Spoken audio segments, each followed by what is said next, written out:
part 2. So I said after I got my results that I was cancer free, 4 months later, I found out I was pregnant with my baby boy Jace. And I did not believe it. I took 6 pregnancy tests, 6, okay? But I was super thankful and grateful, and I felt the love, okay? And it was not an easy pregnancy. I was in school. I was in my junior year now. And I was like, I'm so close to finishing college. Like, I'm almost about to get my bachelor's, you know? But I kept pushing for it. I was in school from 8 to 8, pregnant, doing appointments between those classes. And I still made the honor roll. And I still had a healthy baby. I was told that Jace was going to be about 10 pounds, 10 ounces. And I also was told that one of his kidneys were not fully developed, and he was almost time to come out, okay?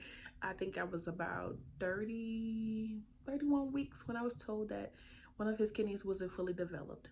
So that's what I begin to do, like appointment every week from 31 weeks. And I'm also in school too, right? So I was like, okay, you know, whatever I need to do for my baby boy, let's just make sure that he's healthy and, you know, he comes out good, you know.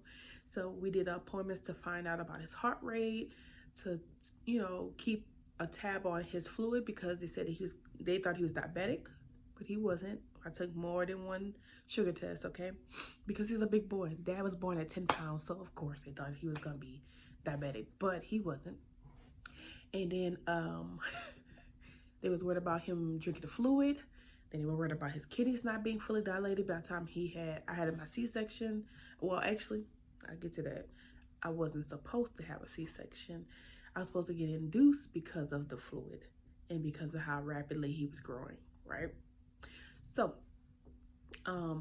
we went about making sure I was able to see his heart rate, make sure he was breathing well, make sure he was growing well, that his kidney was growing in the last weeks before I got induced. And I got induced at 37.7 weeks.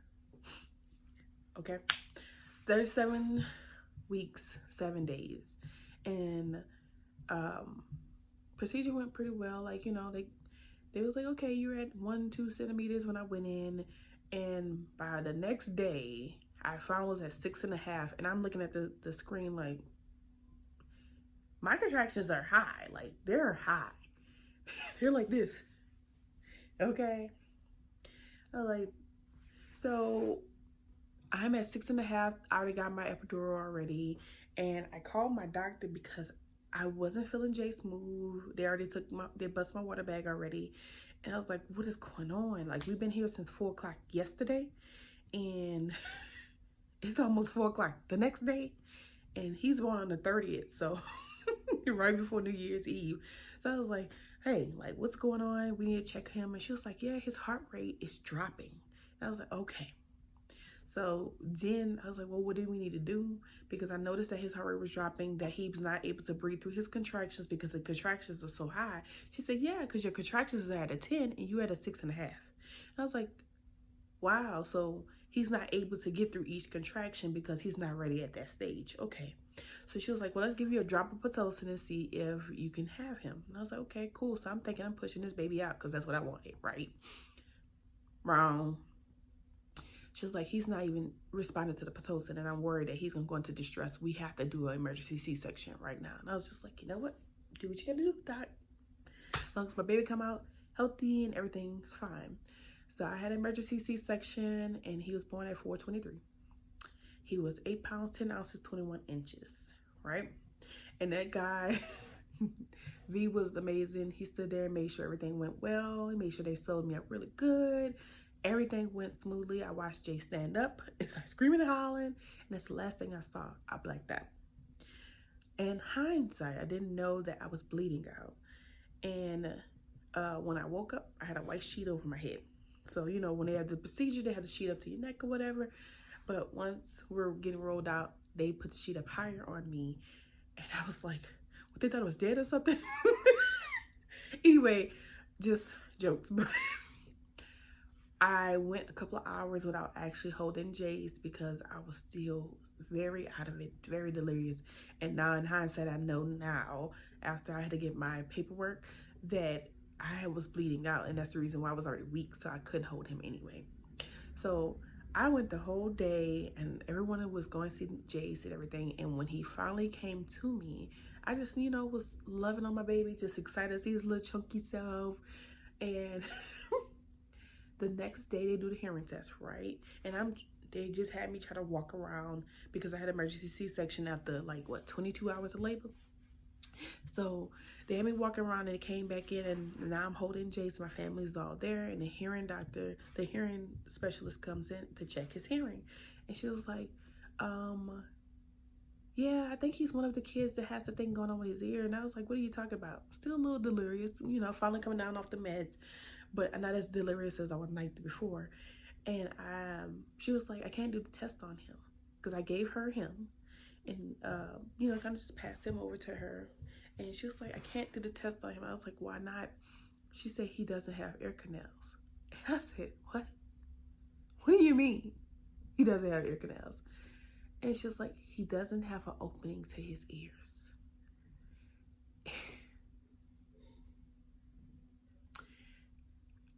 I can be a little vulnerable. That hurt my heart,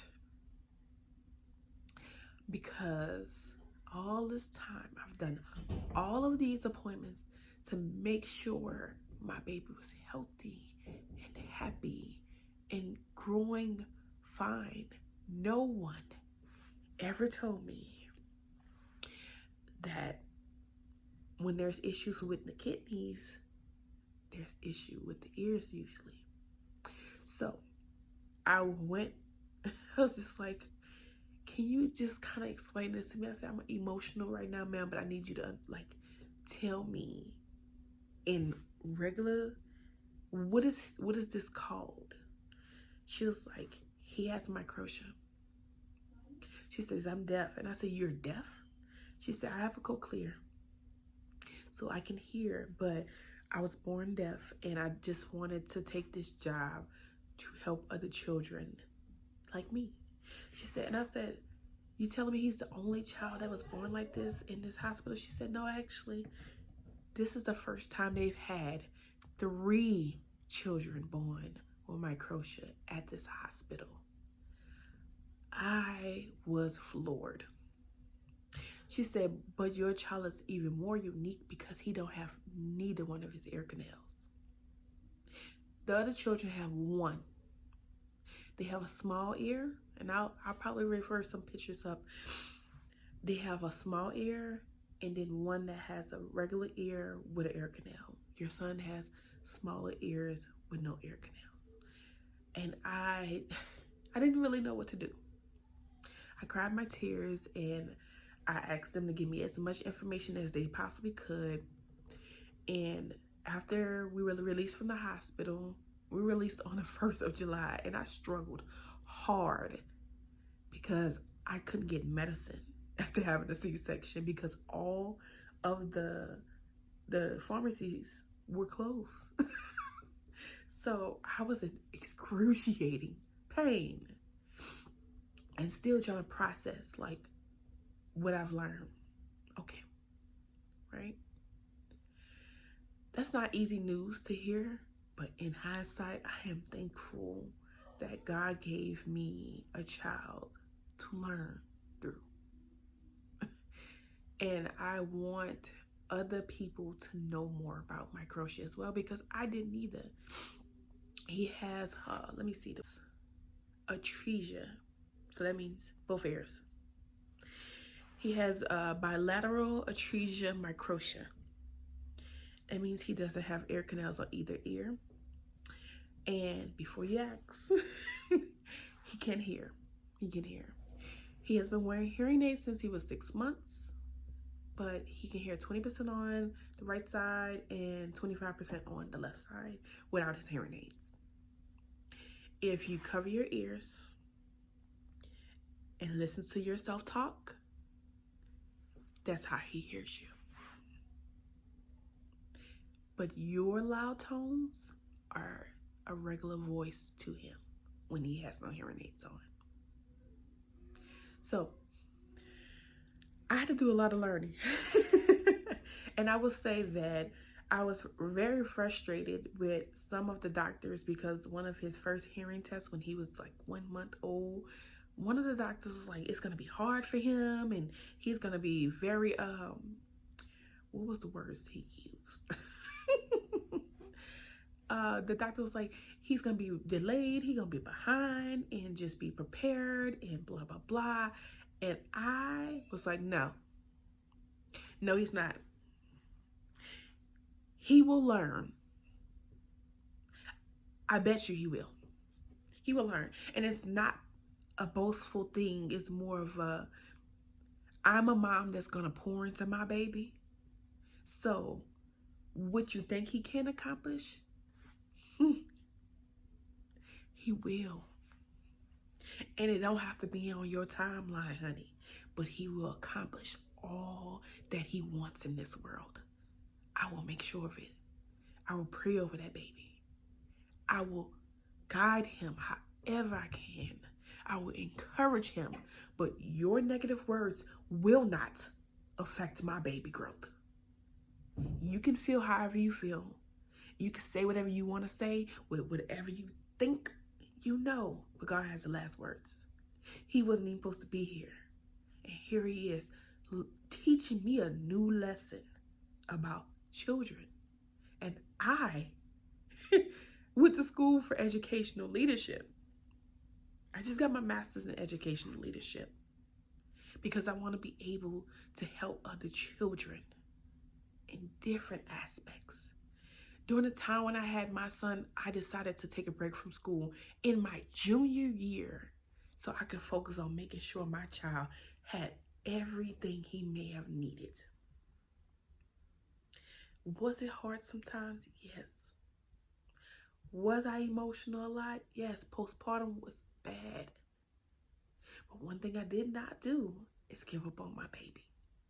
Every appointment, everything that can give him a resource to make sure that he was benefited, to make sure that he got anything he may have needed, I made sure of it. We waited months for him to get a hearing aid, but that's okay. Because you know what?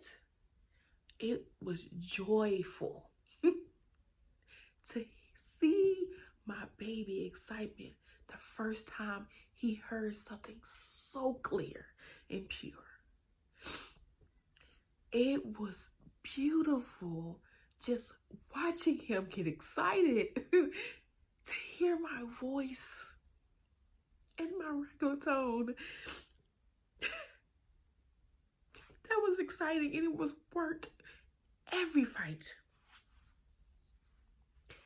every appointment, every doubt, every frustration. It was worth it. So I am hoping that my testimony and me and Jace telling his story, that it will help another parent.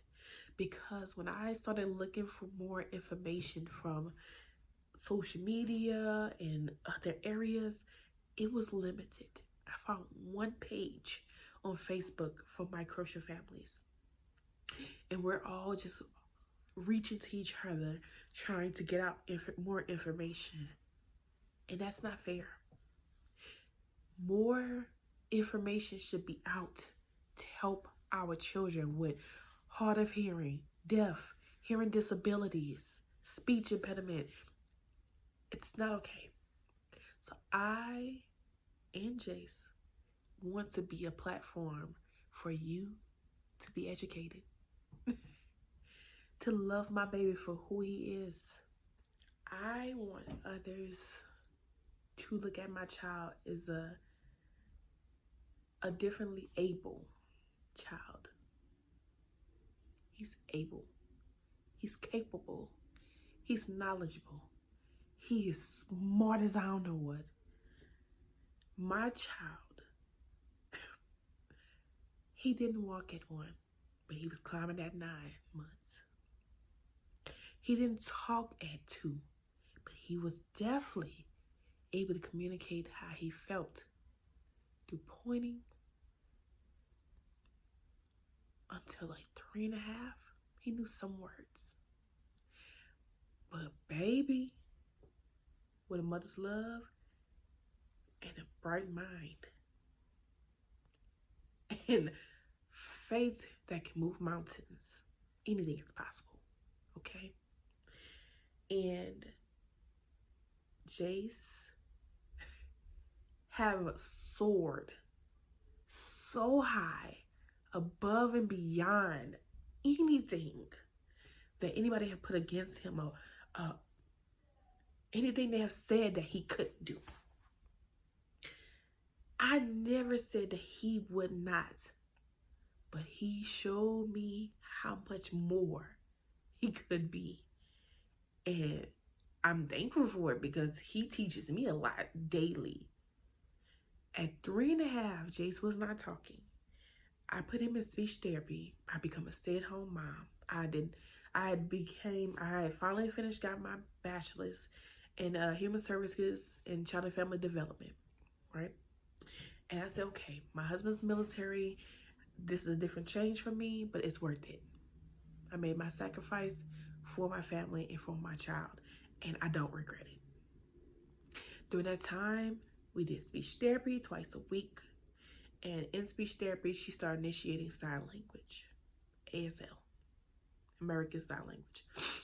And I decided to start learning some of them, and he would teach me some of them. And that is the way we started talking to each other. He would sign milk, warn, eat, all done.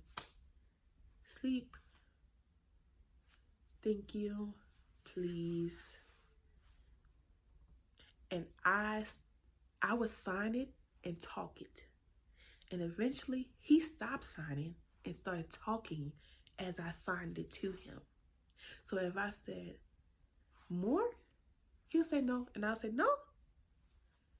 And I eventually was like, wow, my child have learned to talk through signing, and now he don't have to utilize signing as much.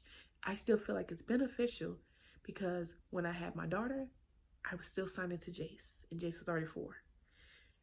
When I had her, I was signed to him and to her, and now she knows some sign language as well. So, you never know. All I can say is, Jace went from a child that people call disabled to differently abled child that was going to show you who he was. And that baby he's so smart. Y'all, he's so smart. Nobody could not believe when he was in pre-K and kindergarten that he just started talking. Couldn't believe it, because when he went to school, he knew his numbers. Because I'll say a number and have him point to it. So he was able to recognize it. And by hearing it, seeing it, and recognizing it, displaying what he knew, even if he couldn't say it, got him ready for school. When he went into school, some of the kids weren't even writing their names. He knew his first, last name, and he knew what age he was. He knew his letters, shapes, colors, all of it. Now tell me God ain't good. But that is my story, and I hope you enjoy it. And I'll be introducing y'all to Jace soon. Can I get the moment with you? Hi. Can I get a moment with you? Yes. You want to talk to me for a little bit? Yes. You excited? Yes. Go. All right, this is my Jace. The camera's over here, okay? So this is my Jace. You have anything you want to say? Hi. How you doing today? So I just told them your story about how you were born. Want me to tell them what your name means? What's your name? Jace Pratt. What? Jace Pratt. Just middle name. Christian. What does Christian mean? Chris. And who's Chris? My papa. That man loved this boy. It's like that was his baby, okay? And I made sure that he had a piece of him too. Papa would poke my stomach to about Papa, Papa, Papa. And I thought it was so funny. Like, this man here up here poking my stomach to about Papa. I said, your grandson gonna come out poking you to about Papa, Papa, Papa, Papa. Anyway. So, but Jace means healer. And that's the reason why I named him Healer. Jace Price. Do you have anything you would like to tell them about yourself? I'm unique. You are. And my that skin. was perfect. And my skin is unique. Mm-hmm. You must send this video to your Auntie Tara. You know that, right? Yeah. But Jace, what does Jace like? Trains. And what else? Wooden trains. What do you like to do with them? Play with them. And? Buy them. Oh, Lord. High trains. He likes to build. And what else you like to do? Watch TV. And draw. I'm going to be dropping a video of Jace and some of his artwork. So, is there anything else you want to say? I'm alright. Well, thank you for joining me today. Want to tell them to like this video if you like it. Well, thank you, baby. Well, y'all heard from Jace. Like, comment, subscribe. And if you want to know more about Jace, you have questions, do not hesitate to ask. So, have a good day.